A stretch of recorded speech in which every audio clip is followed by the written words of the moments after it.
how to disable orders to download your videos on TikTok mobile. Hello guys, in today's video I'm gonna show you how to disable orders to download your videos on TikTok mobile. First, then open TikTok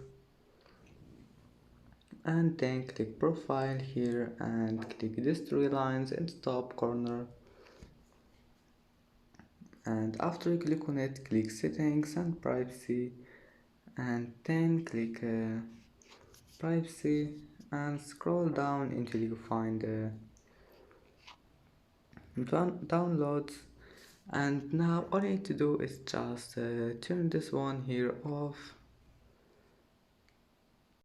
And that's it for today's video. If you like this video, don't forget like and subscribe, and thank you for watching this video until the end, and see you in the next video.